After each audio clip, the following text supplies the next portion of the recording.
Hello everybody, and just here and welcome back to Gaikotsu Kishi-sama Tadaima de Odekakechuu. Finally remembered the Japanese name for Skeleton Knight in another world. Today, we're going to be watching the finale. This episode is particularly late, and I'll be honest with you, I have absolutely no excuse and I have absolutely no explanation. I just kind of forgot that it's coming out and I didn't record it because of that. Only when I was streaming my season summary and a look at future season, what I'm gonna be watching. The VOD is up on the channel, so if you wanna check it out, do feel free. Someone reminded me in the chat that, hey, you didn't actually watch the finale of this series, so here we are, watching the finale. I'm gonna have to catch up to Spy X Family as well, because I think the last video I recorded on Spy X Family was like episode 10, and I believe like a couple days ago the finale has aired. Yeah, I've been behind. Holy shit, I've been behind. But yeah, I'm making up for it.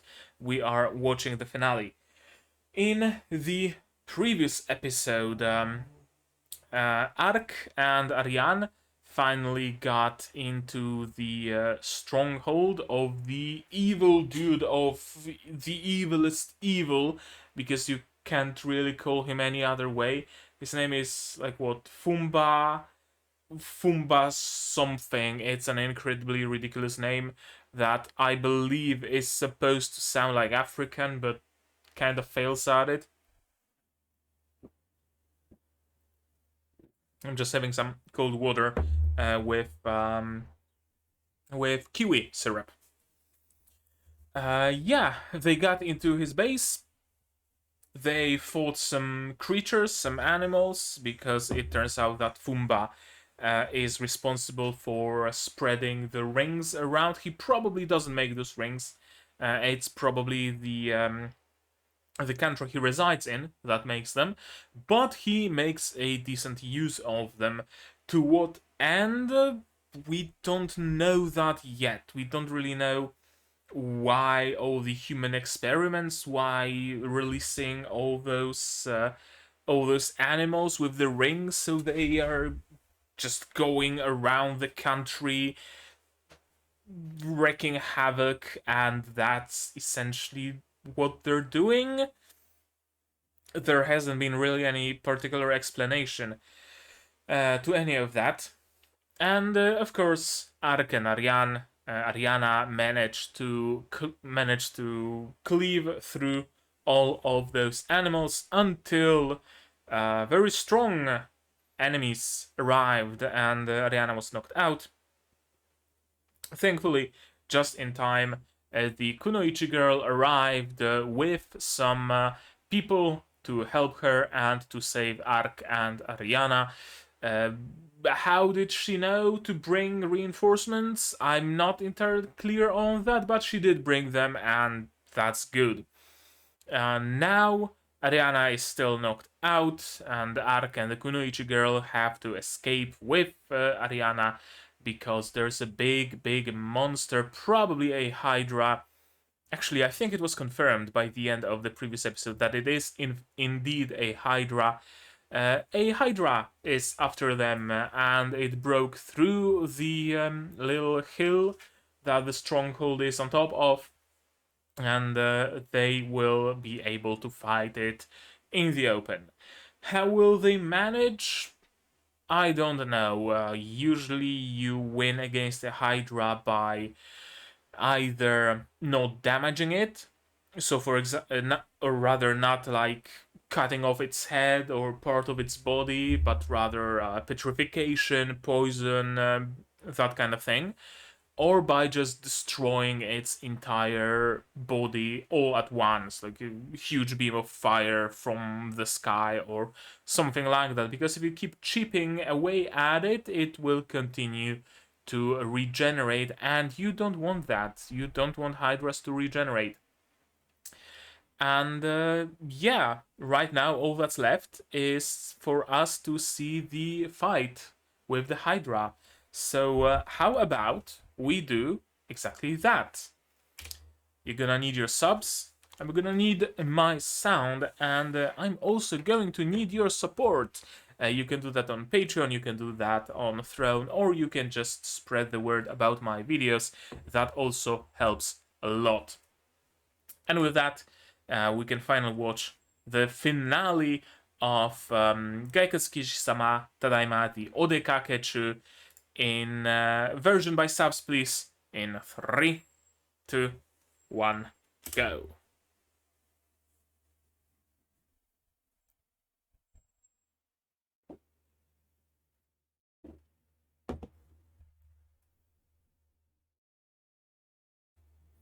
Here comes Hydra.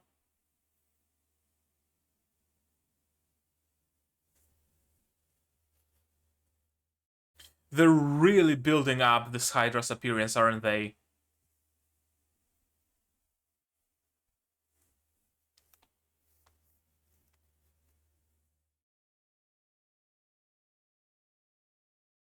Yeah, 5 rings, 5 heads. And it's not CG. That's very interesting.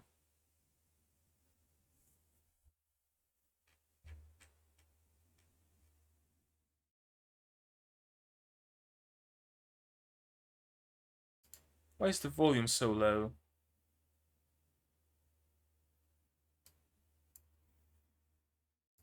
Okay, that's better.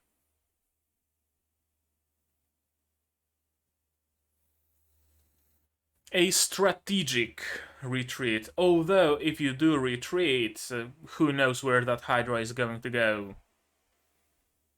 A blue laser? Hmm?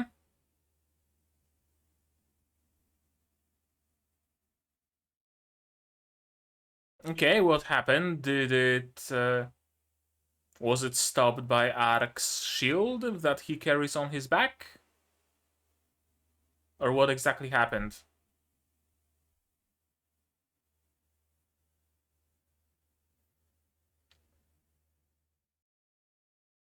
I love how everybody here is wearing like loincloths and tribal wear, and this motherfucker just has a leather jacket.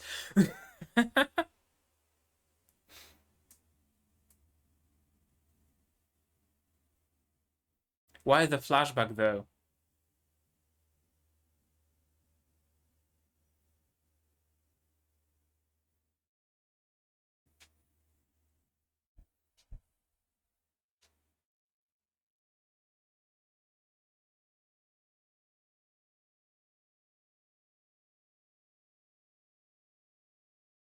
Meritocracy. There we go. That's nice.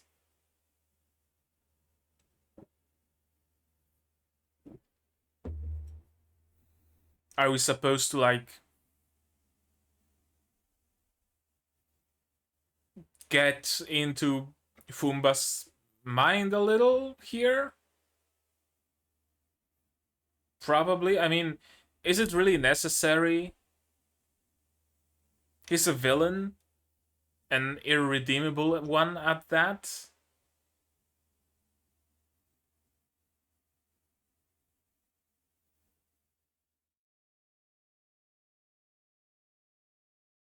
Do we really need to understand his motivations? Ah, Blink. Oh, and a shield. Gotcha. Where's Ariana, though? With a very special shield. A legendary drop from some raid boss, probably. Sure. Yeah, where is she?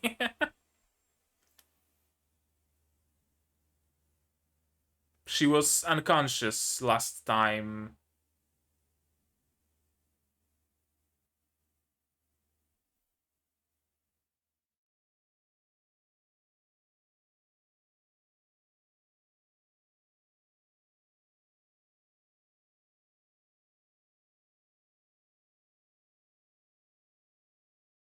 That's a very abrupt change to Ariana.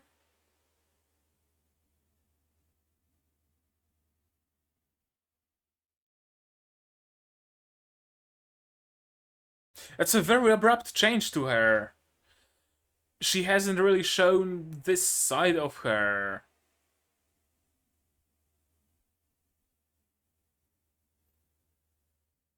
The, like, seriousness and power of that scene was fairly out of place, honestly.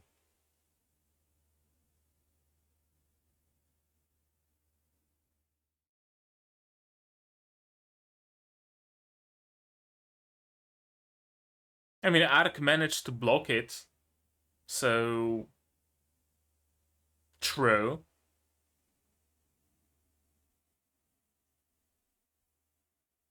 And he can. He not only thinks he can, he genuinely can. Yeah, you go after Fumba. Ark goes after Pimon.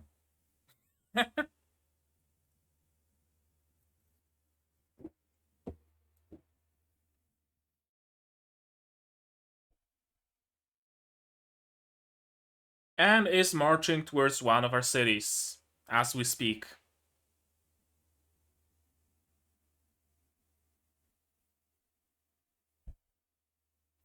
Oh, interesting. The rings were created using Fumba's magic. Huh.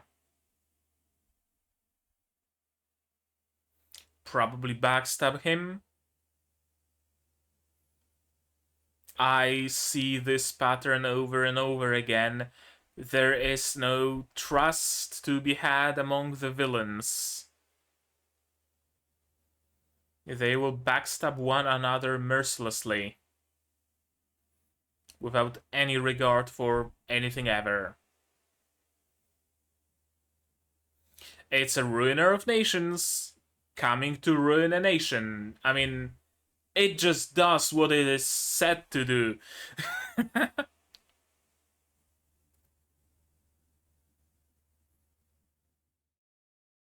I'm still in awe about the fact that it's not CG. Getting some nice guitar solo. I love this music.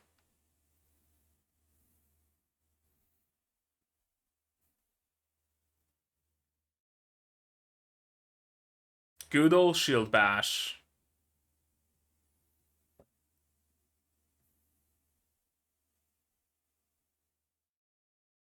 Okay, just lariat on a hydra. Why not? What's next? A suplex?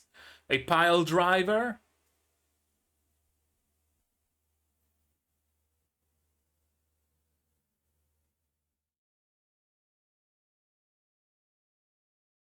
Three at once? No problem. Is he gonna block or just blink?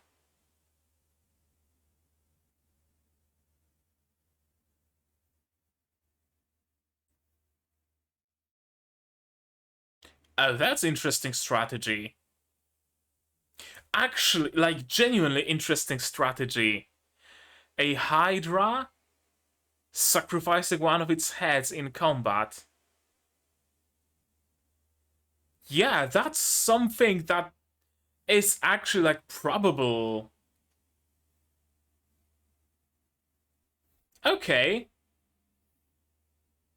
Cutting off three heads at once. But they will regrow.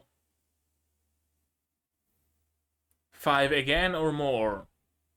Two in place of one.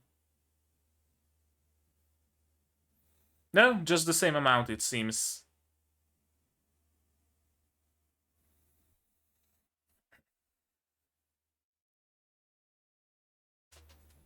Show us your power, Ark Ulgaun.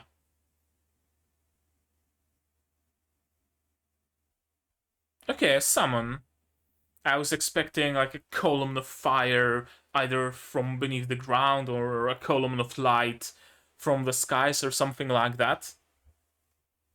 But sure, I guess a summon is fine too.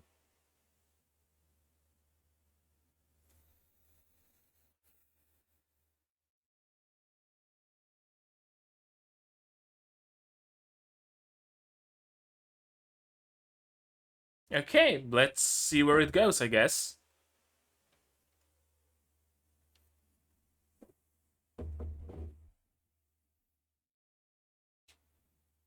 A pet. A second pet.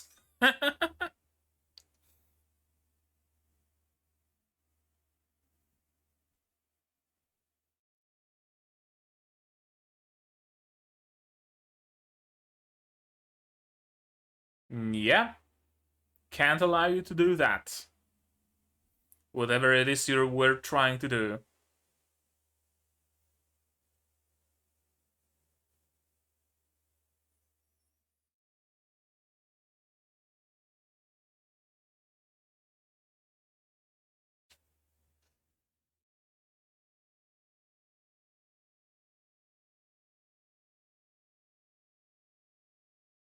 I mean, the Hydra is preoccupied at the moment, so...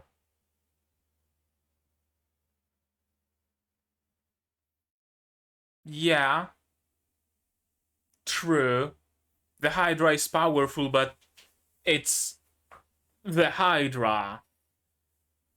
How strong are you yourself? That's the question. Can you even fight in hand-to-hand combat?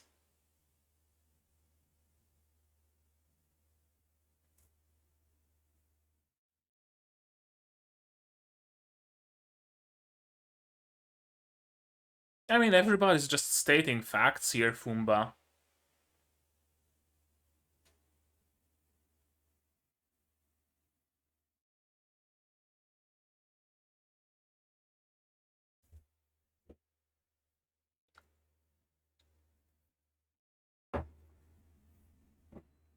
Whip.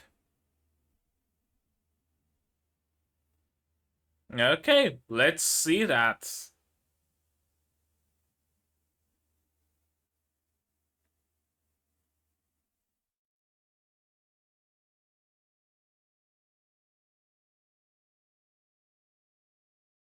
Okay, more of those things.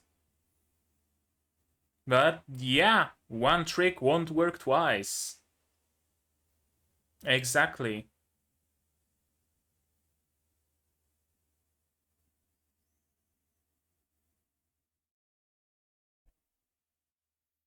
The Hydra is preoccupied.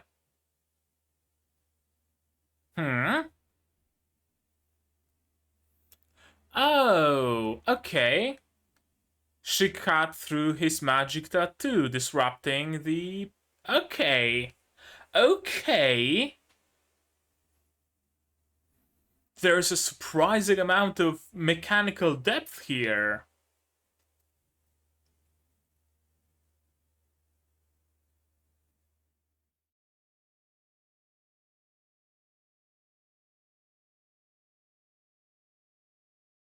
I mean, it's gonna stop pretty soon as it's dead, so...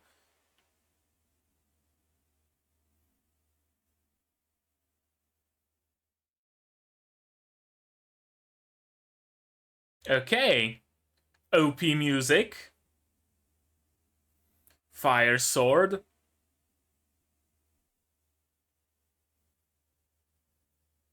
And there goes your whip. No, you weren't.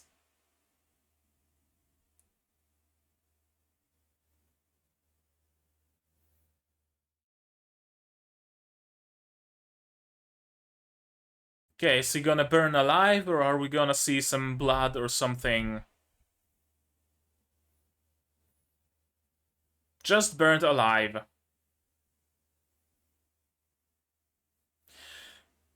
That's a fairly... whatchamacallit? Mm, fuck, I forgot the word. Anticlimactic ending, that's what I wanted to say, yeah. Fairly anticlimactic ending to Fumba.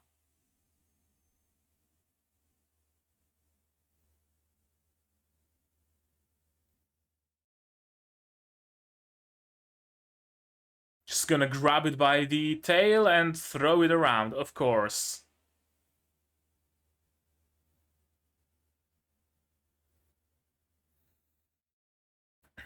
Okay, this actually does deserve the opening music. Flame Helion, okay, sure. If you say so, Ark.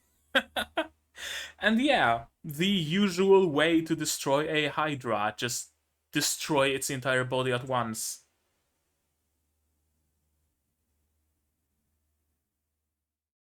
Yeah, how are you gonna explain this huge column of fire?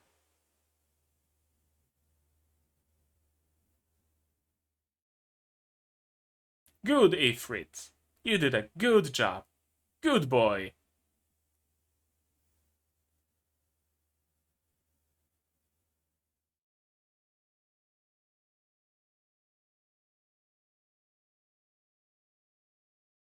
And Ifrit, the goodest of boys.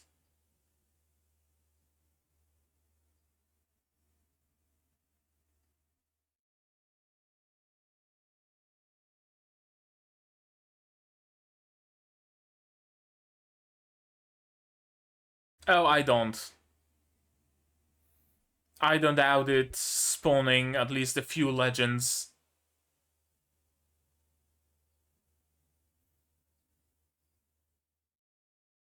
Has arrived to our city, yeah.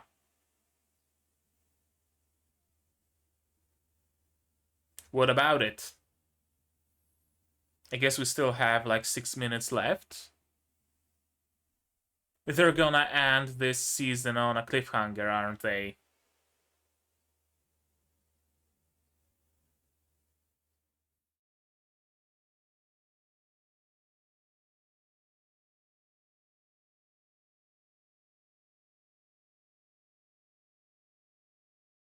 Roden royal family doesn't have much honor to it, so yeah.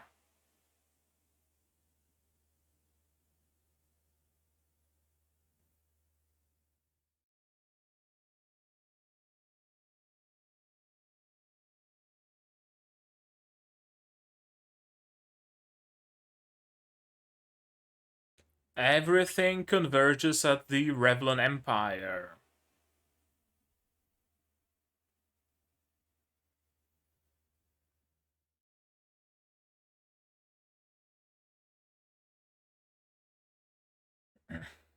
Yeah, you would essentially have another Revlon around with a puppet government.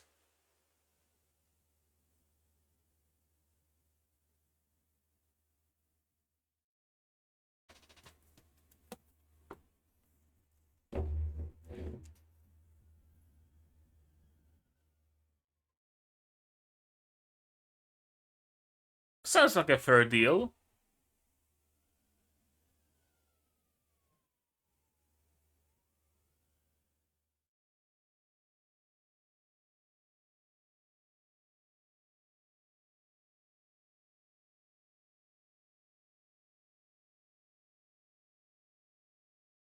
True, we did hear of it.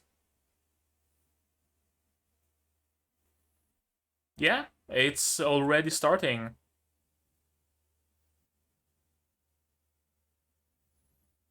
Yeah, seems that way.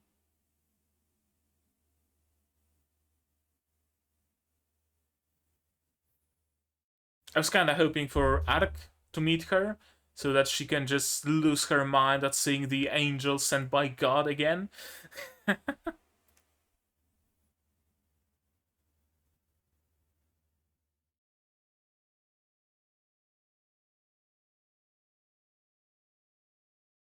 You don't have to, but you can. Nobody tells you to stop. Just join the search party. Simple.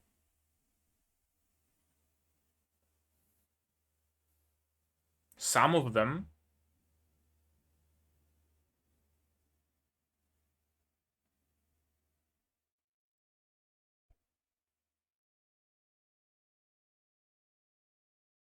But maybe, just maybe, there is. Yeah.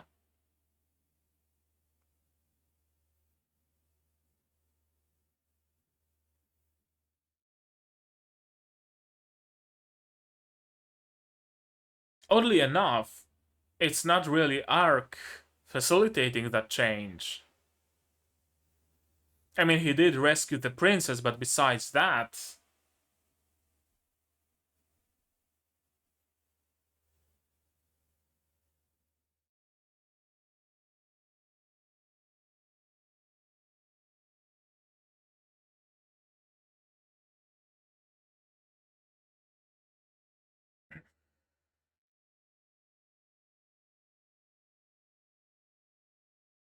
I guess we need to make an attempt at her life again. On her life.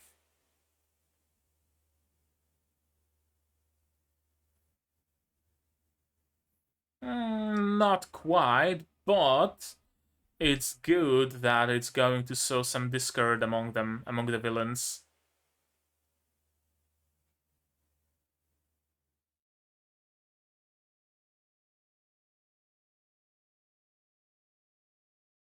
You sure did.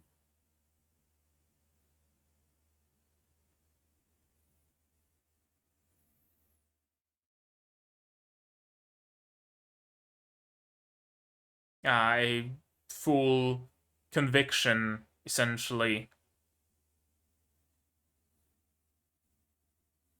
If an angel came down from the heavens to resurrect me, that means I have a godly mission in my life.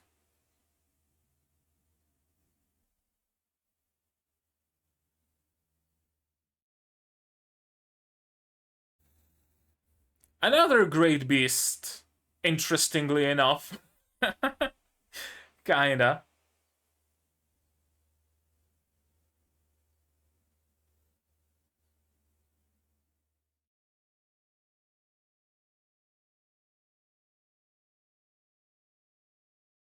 Sure, you do that.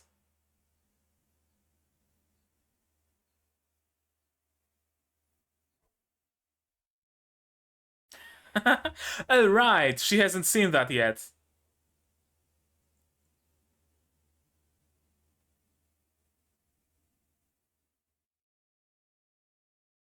Yeah, you could say that.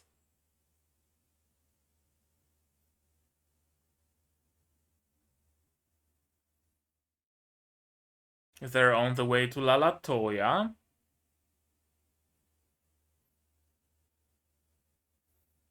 Right, I really thought they're gonna get to the spring in this season. The opening even had them running from the dragon, but it seems not the case.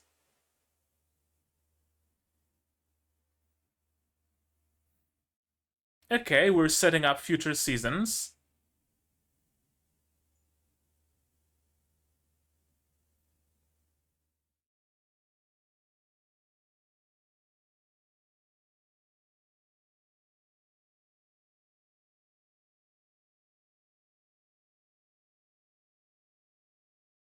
Yep.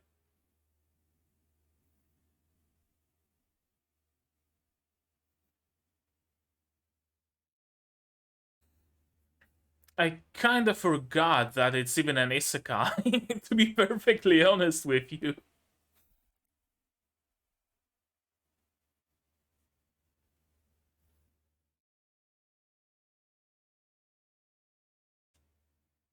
Final episode is complete. We're grateful. Director desk hanging with Ponta.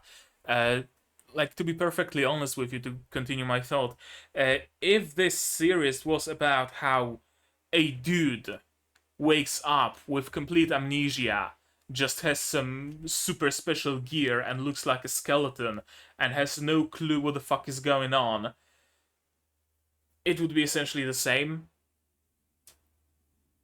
I don't know. I noticed. I noticed it's a trend to have isekais that don't really have any business being isekais, or rather, don't have to be isekais. They can just be, a regular fantasy show. I don't know. I don't know. I guess isekai sells, so they make everything into an isekai. Again, I don't know. I have no clue. What I do know is that now is the time to go through it again. So let's do just that. Shall we? Right, they're escaping from Hydra. It's still super interesting to me that the way they went about CG and 2D here. Right, I already mentioned it before that usually it's the main characters who are drawn in 2D, and it's the enemies or the monsters or the backgrounds that are CG to save on the cast. They did the complete opposite here. The monsters, like this Hydra, are drawn, and they look great, honestly. And it's the main characters like Ark and Ariana who are CG. Now, granted, it's very good CG, especially for anime standards, but CG nonetheless. Ruiner of Nations. Can he control it? Without the rings? Probably not.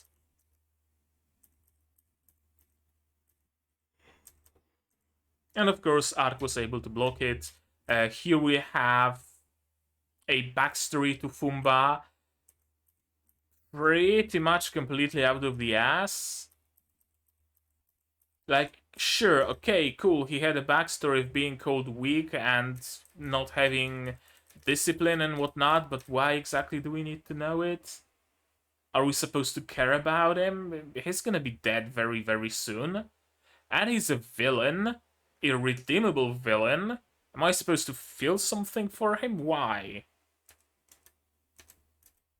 It's not even the case of Pumbaa like being like, oh, I finally fulfilled my dream, I have achieved something, and then you kind of feel pity for him because maybe he had a chance to use his powers for good, but he didn't because something, and now he achieved his dream, and it's too late to be redeemed, and oh, what a pity if only things went differently, that kind of thing. But there's no such thing with Fumba. He's not redeemable no matter what kind of a backstory you give him. I'm not gonna pity him.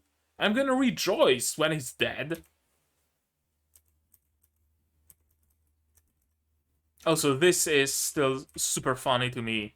How everybody wears a tribal wear of sorts and Fumba just has a bomber jacket and tight leather pants. The contrast. Everybody's using like spears and he has a whip.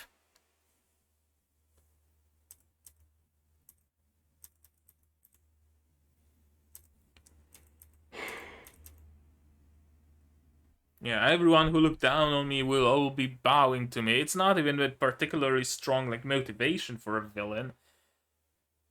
He's just evil. Just plain evil. There isn't much more to be had when it comes to his character.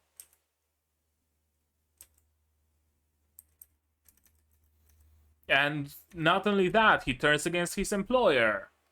And it's like, hey, that city, I'm just gonna ruin it with my Ruiner of Nations, because why the fuck not? Because I'm this evil. Like, you thought I'm this evil. No, I'm this evil. I'm going to go against the villains of the show. I'm gonna out-villain the villains. That's how much of a villain I am. Yeah. It's also, it's not even like he particularly cares about his pets. Right? That's another thing. You could do the archetype of a summoner slash tamer villain and make them sympathetic by making the dude care for his Hydra. For example, right? Maybe he found this Hydra in the forest when he was 10 and raised it, and it's been his pet for such a long time. Or, you know, something like that, some kind of a backstory like that.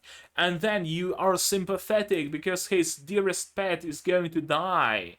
And you can show him in despair and whatnot, but he doesn't give a fuck about his animals. He's this villainous. And I find that when a villain is too villainous, like comically villainous, it really takes away from the enjoyment, because it really takes away from the depth of that villain. And it's pretty much the case with Fumba. I can't really care about him because there isn't anything to care about him. There aren't any motivations to care about. There aren't any, like, you know, character things to him that you might find maybe endearing or something. No, there's just sheer, pure, unadulterated villainy. Thankfully, shield activated and they teleported. And this is very completely out of nowhere. Yeah, very completely out of nowhere. Like, near the beginning of the series, it wouldn't be all that out of place, because by the beginning I still had the illusion that it might be one of the quote-unquote adult series where they aren't afraid of showing blood and gore and death and things like that. Right? Back then I still had this illusion, so seeing Ariana be like suddenly having a shift, and instead of going for fine swordsmanship, she just goes berserk, burns everybody, slices everybody in half and whatnot, right? It wouldn't be out of place, but so far we've been having funny adventures and shenanigans. Sure, there's some slavery themes in the background and whatnot, but all in all, it has a very light-hearted theme to it. And suddenly Ariana becomes this, like, full shaft head tilt, orchestral music. She speaks very slowly and quietly, almost whispering with a seductive voice. Completely cold. "Let's find him," she says. "And then let's kill him." Right? It's a very, very abrupt change, very out of nowhere. And here she's back to normal and continues with, "For making me angry, and especially for what he's done to my kin." I don't know, it doesn't really have that much of an impact.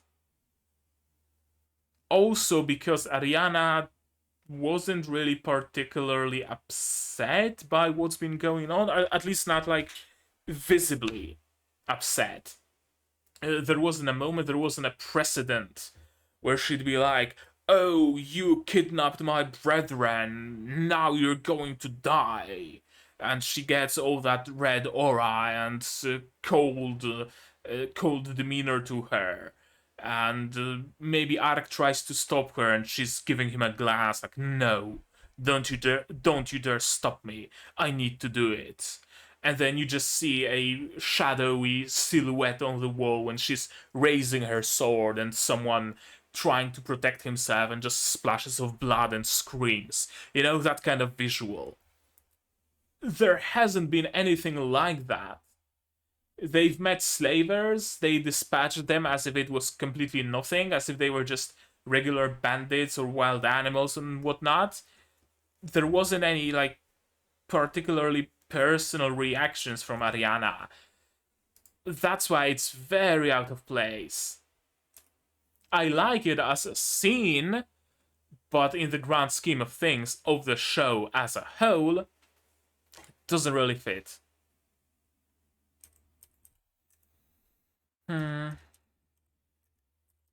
Yeah, Ark can take care of Hydra, because of course he can, and the rest goes after Fumba.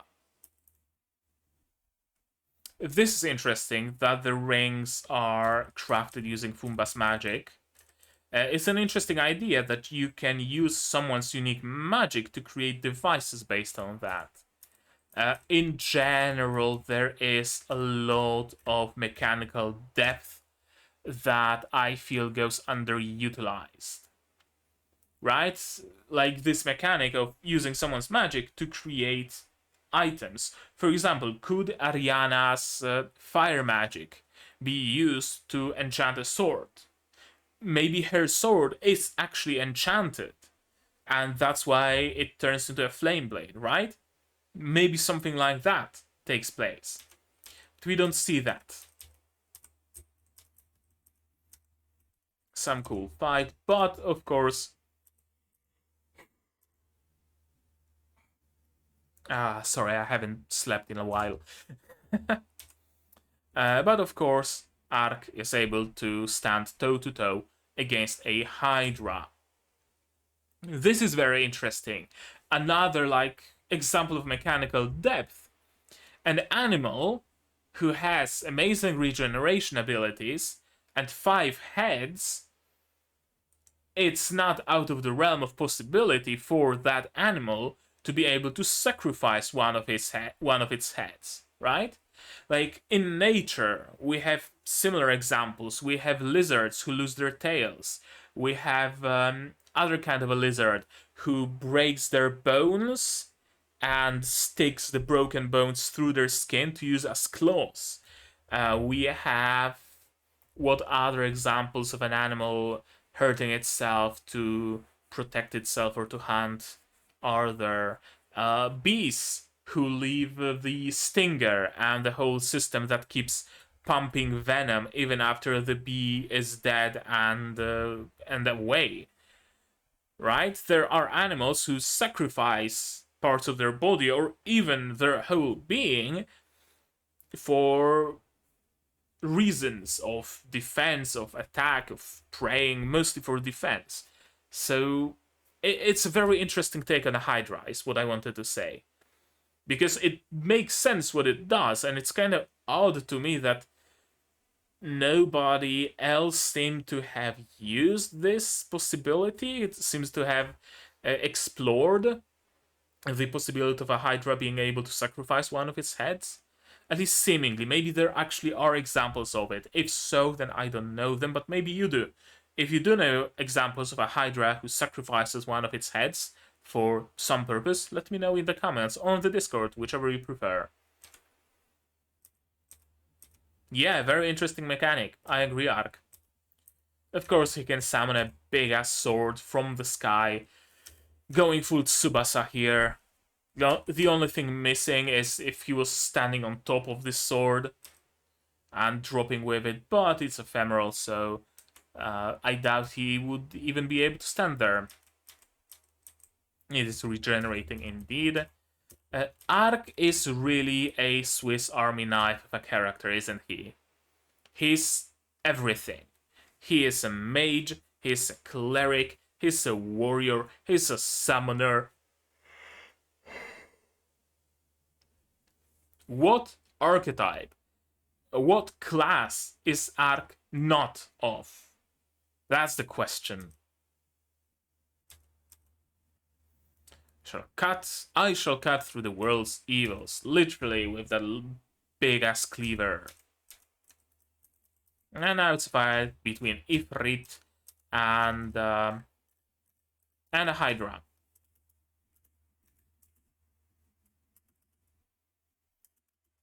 Well, I say fight, but it's mostly a standoff. For a moment, I was about to praise this show that it actually shows the fight between Hydra and Ifrit in the background, and it's flame from Ifrit, but no, it's flame from Ariana, so the show doesn't get the praise here.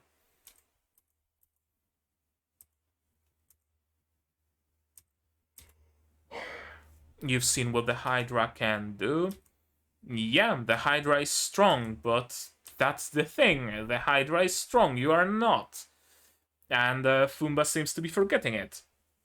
That's very often the case with maybe not summoners, but with like tamers. I guess with summoners as well, where as long as they have their tamed creatures, as long as they have their summons, sure, they might be strong, but as soon as those creatures aren't there, they are just whatever, just a fart in the wind. And that's essentially who Fumba is. Without the support of his creatures, he's just a nobody. No fighting ability, no nothing. And of course it gets to Fumba because backstory, essentially. No one wants to admit how good I am. See, there's some like hints at his motivations, at his backstory, but there isn't enough of it for me to care, honestly. And yeah, same trick won't work twice. And now that he has no creatures, and now that his tattoo was disrupted, taking him out is just a flick of the wrist, really.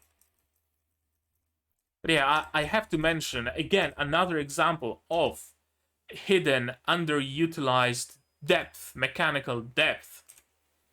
The tattoo gets broken, you no longer get the power of that tattoo. Sometimes you see the archetype of like a tattoo fighter, I like to call it. A character who's all covered with magical tattoos, and those tattoos give them power. And sometimes there's like scars across those tattoos, and yet the tattoos still work.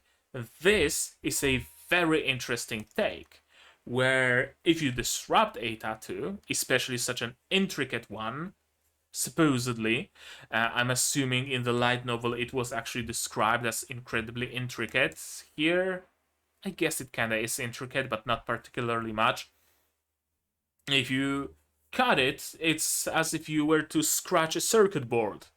Essentially, there are no connections where there used to be connections, and the whole thing no longer works.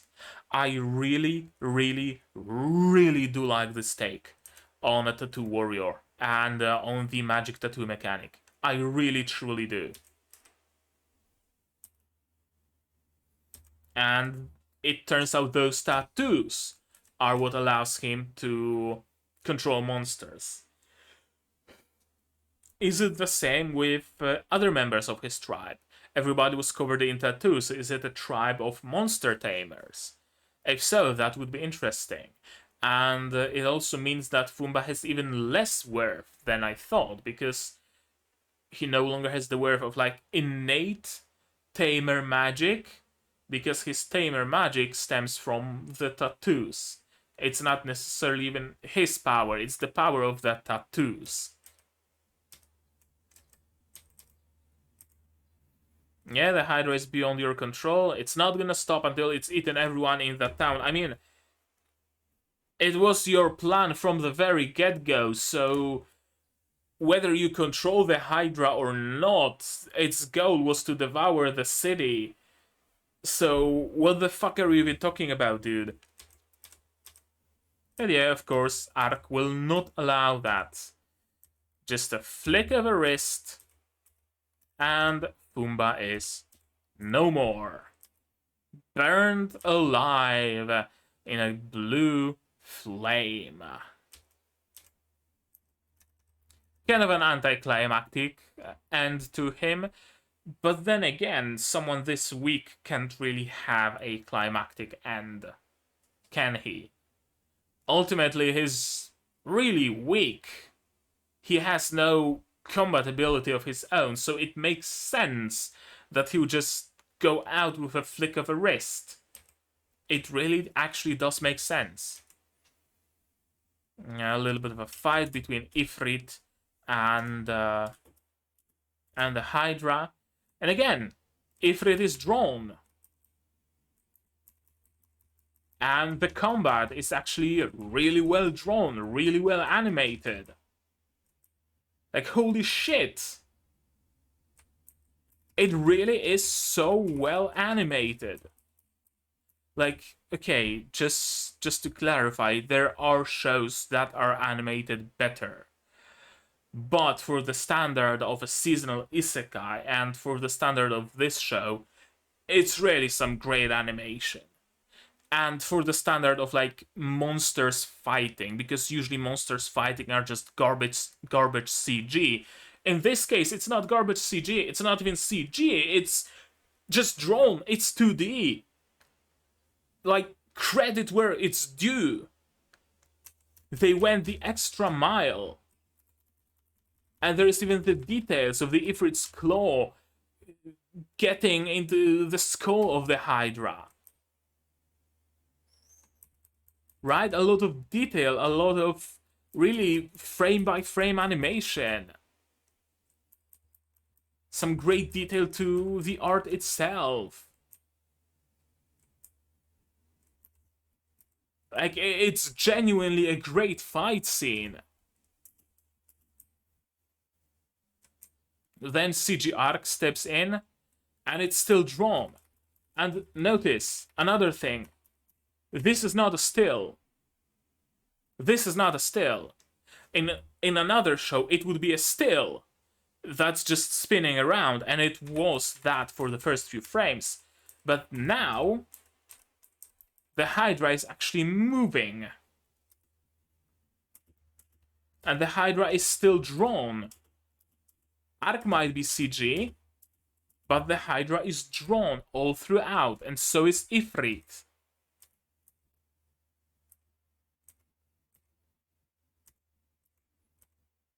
It really feels like all the budget they saved up from previous episodes where they were just using CG Arc and CG Ariana and CG Ponta, I guess, and CG Kunoichi Girl, and all that budget went towards this episode, and I love it. This is actually a very, very well made episode, very well made ending. Sure, Arc's eye slits are off model constantly. Sure, but it's just good. It's just good, and it genuinely makes me wonder what the people who made this show could have made if they had perhaps more budget, perhaps more time, perhaps more staff. I firmly believe they could have made something truly great. Roden Kingdom will be searching for the missing elves. Missing. And yeah, they are fighting for the throne, and they have the backing of the Holy Revlon Empire, because of course, because they're pawns of the Revlon Empire. And the princess wants the backing of the elves in her fight for throne. And here comes the time that doesn't happen often in Skeleton Knight. Yuriana wants the throne.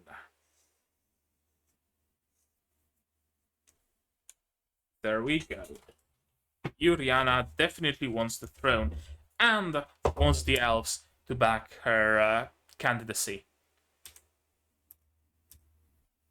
And yeah, the Lord of Lambert has already taken an elf wife. Question is, I guess we were shown that they are happily married, but I still have that nagging feeling that maybe there's something more to that marriage. Maybe not, hopefully not. Hopefully it really is as simple as Lord of Lambert taking an elven wife. That's it. No more depth to it. And the time for a coexistence may already be at hand. Exactly. That's the same thing that Ariana was thinking of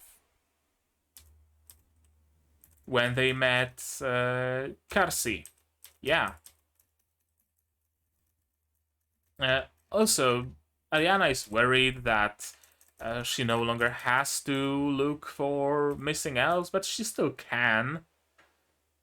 So why worry? You still can do that, right? Like, I no longer work in a programming job. I'm still doing programming because I can. I no longer have to, but I can. So why worry? Dismissed from the duty? Yeah, I guess you can look at it this way. I'm surprised that humans would be willing to take that kind of action for elves. Not all humans. Princess Yuriana in particular. Dakares and that other dude wouldn't do that. But Princess Yuriana is good and she got a revelation from God, and that's why she will be helping you. The entire world has started to change ever since Ark arrived. Did it? I guess Ark initially helped Ariana, and then he saved Yuriana. Saving Yuriana is probably like a world-changing event. Others, not sure, honestly. I guess saving Ariana as well, because then she notified his father about what's been going on, and his father probably brought it up higher. Okay, yeah, I guess it makes sense.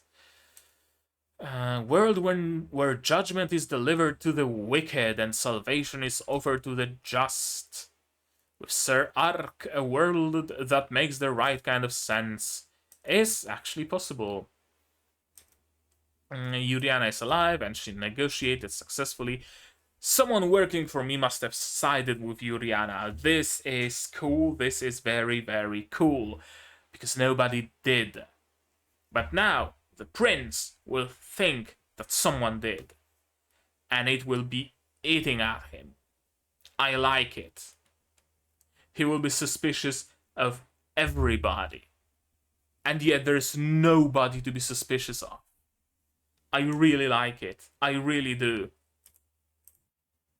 I also like his thinking here for the fact that it's not like correct out of the ass, because sometimes you have moments like that when you have a character who has absolutely no insight into what's been going on, but somehow knows what's been going on, right? The prince didn't say here, oh, someone must have saved her, and I sent my strongest people, so the one who saved her must have been of the hero category. Are we having the rise of a brand new hero in our kingdom? Who could it possibly be? You know, that kind of thing.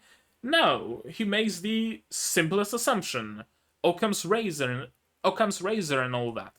Someone must have sided with Yuriana. Someone working with me, because nobody else knew of her assassination and she's been going alone through the woods. So someone who knew of the thing must have sided with her. Who was that? Right? I like how his thinking makes sense. Roden's prosperity will simply take an alternate path. If I'm alive again, it means there is something I must accomplish in this world. I like that Ark's help gave her a newfound conviction. Convention? Whatever you call it. A reason to continue fighting the good fight, essentially. I like it. I must seek the goal out without hesitation. Isn't that right, my angel? I cannot wait for Yuriana to meet Ark face to face. I cannot wait for it. Hydra is dead, Fumba is dead. Won't be a problem, we have rings. Who exactly slew the great beast? Yeah, that's a good question, isn't it?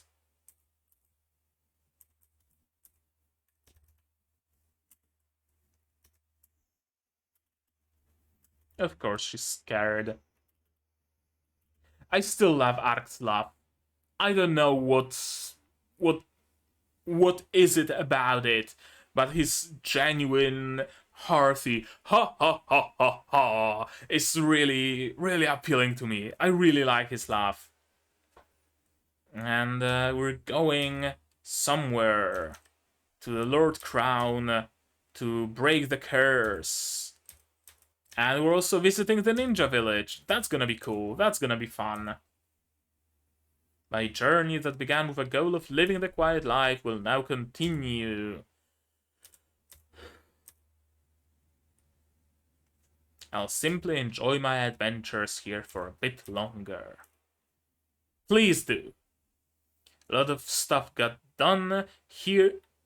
A lot of stuff got done here, and now the final episode is complete. We're grateful. Director desk hanging with Ponta. Okay. Director Katsumi Ono. Thanks for watching. Well, thank you for making it. That's... okay. I'm sorry that I have to go back, but I have to, because I noticed something. That's a weird-ass keyboard. Look at the spacebar area. I guess those buttons next to the spacebar enable, like, hiragana mode, katakana mode, kanji mode, or something like that. That would be my guess. Interesting. Very interesting keyboard. It seemed very, very normal, like a regular ISO layout, but no, there are differences to it. Cool. Cool. I enjoyed it. What can I say? I enjoyed it. We have like 2 more theories, so I'm just gonna go through them. A marriage plot, nothing of the sort quite yet. Something more to Princess's Maid, nothing more about that yet. Revlon Empire has some sinister use for the slaves, confirmed. Yuriana wants the throne, confirmed. Yeah, that was genuinely a good episode. A good episode and a good finale to boot. And those two are not always going hand in hand. So it's important. What else can I say about it? I kind of wish that the entire season had the quality of this finale. I really enjoyed this finale, partly because of the increase in quality, right? Additional, like, drawn 2D monsters, a lot of 2D work here, some great animation during the fight, some great art. Yeah, again, makes me wonder what this studio could have achieved with more budget, more people, more staff, more time, more everything, right? I'm gonna have to check something out. Gaikotsu Kishi-sama, Tadaima the Odekakechuu. I have to remind myself what studio made it. Studio Kai and Hornets.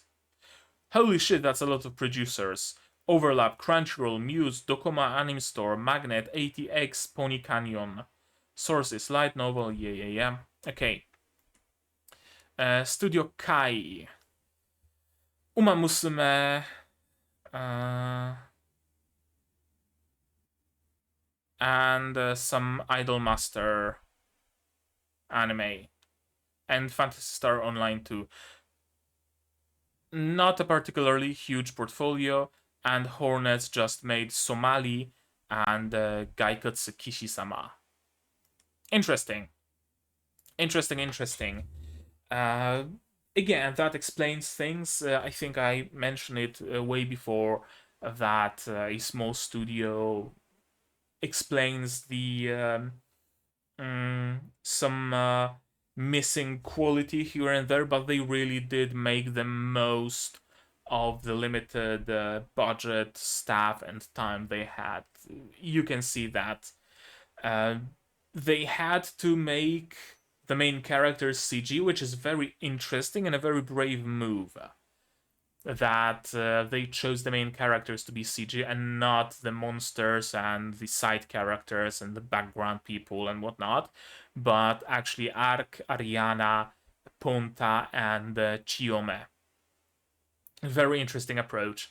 I kind of like it. I kind of like it because the CG was also used, maybe not sparingly, but it was used in a smart way, I should say. When it was unavoidable to use CG, they used CG. But yeah, about the episode itself. Mm, in hindsight, I kinda like how Fumba went out with a whimper, not with a bang. He kinda deserved that. To not have a huge bombastic death going out in the blaze of glory, fighting to the bitter end, but he was just flicked out of existence, essentially. I like it because it really shows how weak he is. Everybody kept telling him, "You're weak, you're weak, you're weak, you're weak." And he is weak. He is very weak. Uh, I enjoyed the fight of Ifrit uh, and Hydra. I kinda probably would have preferred for Ark to actually fight that Hydra, but that would also mean a lot of CG because I don't think they would draw Ark fighting the Hydra in 2D. So I'm grateful that they gave us the whole fight in 2D. It was really good. What else? I like. Well, it's kind of a double-sided blade. On one hand, I like how much setup there is in this episode for the future. On the other, I don't like it because the next season coming is not a given. But I guess I kind of have to draw parallel to Overlord here because Overlord does something similar very often. Uh, in pretty much every single season, they ended with concluding the story, the arc of the season, and then the like half of the last episode, maybe not half, but the ending bit and some after ending bit. There is a setup for a future season, and I like it. Yeah, I guess I just like it because it shows even if no future season is to come, it shows that, yeah, sure, the arc of this season has concluded, but the world exists on. People in this world live on. The stories of those people continue. Things are changing. There are politics being done behind the scenes, right? And it also shows the consequences and the results of whatever happened in the finale, right? Someone was defeated. Well, there's a void left after him. Who's gonna fill it? Is anybody gonna fill it? What changes will it bring to the politics of the given country? Stuff like that. I really do enjoy it. And I think that as time goes on, and if we either get a future season or maybe I pick up the manga, if there is a manga, if not, then maybe the light novel. I think those politics will be the most enjoyable part of this series. Ark is just bumbling around somewhere in the background doing things he doesn't realize the significance of, and the most interesting thing is the actual significance of the seemingly insignificant things that Ark has done. I very, very, very much like it about Overlord as well. In Overlord, we don't follow Ainz's every step.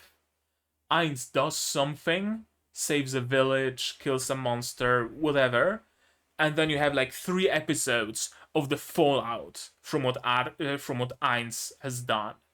Right? Maybe he killed some dignitary. Maybe he killed a monster that some country was hoping to use.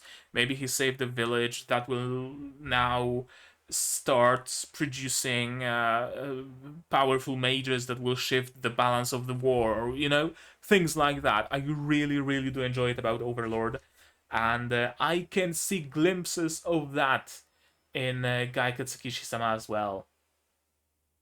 Yeah, yeah. I really did enjoy this episode as an episode and as an ending.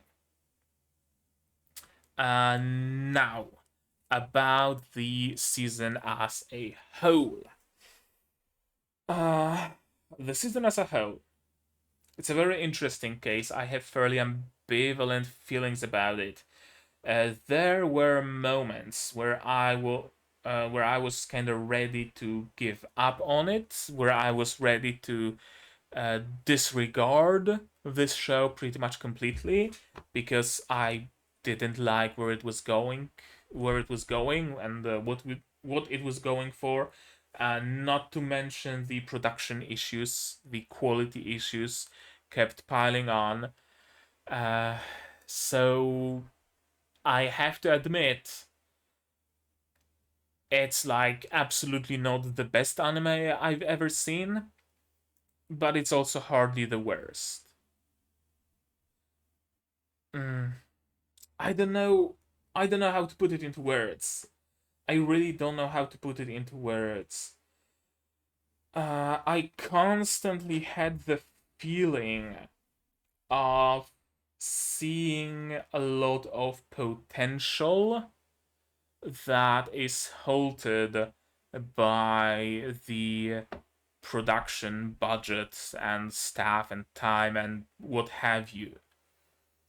Right? If this season was like double core and it had more staff on it and it had more budget and it had more time, I can easily see it being probably one of the best isekais. Sure, the gimmick that Arc has very quickly wears off and becomes largely inconsequential, but the politics playing out in the background, the mechanics that have some underutilized depth to them, it all shows me a lot of potential to the franchise, a lot of potential to the show that, again, as I said, remains underutilized. My hope is that this season has a warm and a very good reception, and that a future season is made that rectifies some of those issues. I mean, that's what happened to Arifureta, right? Arifureta season 1, eh, very hard watch. Like, I genuinely recommend you watch it. You grit your teeth through the awful CGI and watch it because it has some actual cool things it's doing. And then, completely out of the blue, season 2 of Arifureta, and it's much better now. They put more budget into it. I think one of the studios also changed. They put more thought into it, better pacing, and suddenly it was a very good anime. Like the best anime of that season when it was airing, honest. I have to hope that the same thing will happen to Gaikotsu Kishi-sama as well. That the second season will get the boost it needs. Maybe they can keep selling the Ponta plushies and Ponta merch. I can see people buying that, and maybe they will be able to make something cool for season 2. I hope, because there is a lot of potential. Um, very interest. What was I about to say? Yeah, about the thing that Ark and Ariana and main characters in general are 3D. Very interesting. Very interesting. I have never seen that. Like, okay, idol shows very often have like the concert be completely CG, but idol shows don't really count because that's just what they do. In case of this show, the norm would be to make the monsters CG and the main characters 2D, but they went the complete opposite way. They took a risk, and in my opinion, that risk paid off because it was very fresh and very interesting watching this series. Now, sure, they did it because of budget constraints. I have no doubt about it. But it turned into something interesting. Um, far as the visuals of this show go, besides the CG thing, or actually including the CG thing, the CGI is actually of some great quality. Probably the best CG I've seen in a while. The shader they're using is particularly good. It can really show those like thick outlines and thinner inner lines. It adheres to the rule of no more than 3 colors. There aren't any particularly tiny splotches of color anywhere. There isn't any textures or gradients. It's all very 2D-ish. Very good. Motion. Motion is where it all falls off. But then again, motion is where CG falls off everywhere. There hasn't been a show that has CG characters where their motion would not betray the fact that they are CG. I can't put my finger on what it is like precisely, but it's the motion that really allows you to tell it's CG. But besides that, some very good CG. 2D art, very, very uneven. Like in today's episode, it was genuinely great. The fight between Hydra and Ifrit, genuinely great. Not like particular Sakuga moments or anything like that, but it was just a very enjoyable, very well animated, very well drawn fight. That's essentially what it was. Throughout the series, it wasn't that apparent, at least from what I can tell, on Ariana and Chinatsu, Chifuyu, whatever the name of the Kunoichi girl is, or Ponta or other characters. But on Ark in particular, I noticed a lot of times his off model. His faceplate in particular. Sometimes his helmet slits are higher, sometimes they're lower, sometimes they're more narrow, sometimes they're wider, sometimes they're more spread apart, sometimes they're tighter, sometimes they're skewed, sometimes they're not. Seems like such a simple thing to do, right? Every single slit is like 1, 2, 3, 4, 5, 6, 7, 8, 9, 10, 11, 12 lines. 3 slits, that's 36 lines, really. And that's off model. It really stands out to me as something super weird because it's much harder to make a human on model like Ariana or the Kunoichi girl or Gori, right? To keep them on model than to keep something like mechanical and technical on model.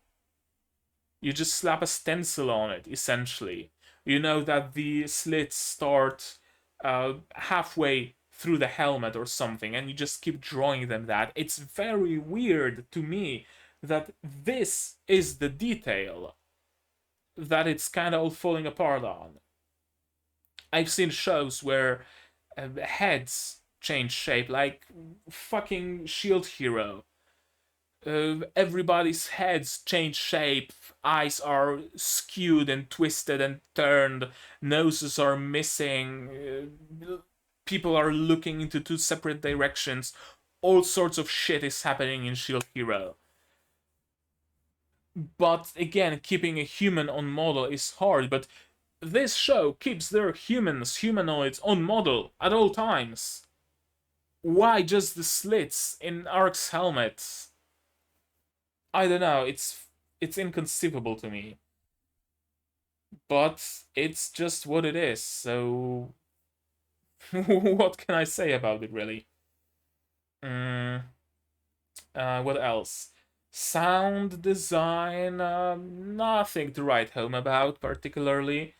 There might have been some moments where some sound was cool, but overall fairly forgettable. Nothing certainly on the level of like Yojo Senki. I will forever and ever bring the sound design of Yojo Senki and Princess Principal, who coincidentally have the exact same sound designer, as the peak of sound design in anime. So this was certainly no Yojo Senki, but there also wasn't anything particularly egregious about the sound that would make me remember it negatively. And between remembering sound design negatively and not remembering it is the better option for the show, speaking for the quality of the show. Music, amazing OP. Very good AD. Actually, scratch that, amazing AD. I very much did enjoy both of them. I very much did. The fact that the OP is made or at least recorded by a guy from YouTube who does covers for anime songs, that's amazing. Probably part as a budget cut because an amateur. I mean, not to slight the creator, but he's not Clanadonia, right? Having an amateur sing your OP is certainly less costly than having Clanadonia sing your opening. But a very nice nod in the direction of the fan base. So I really liked it. I really did. The ED, I will still firmly be saying that the ED as a whole, the music and the animation really looks like a PV for some gacha game. And I'm not saying that in a negative way because MVs for gacha games are like genuinely amazing. Just take a look at some Arknights once, right?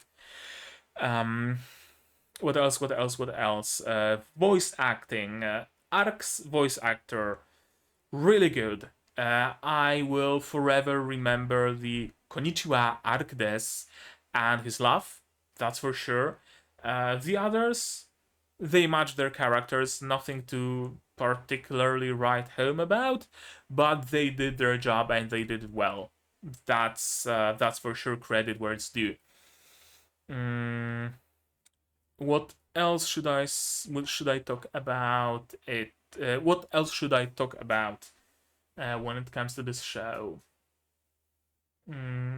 Art, animation, sound, song, voice acting. I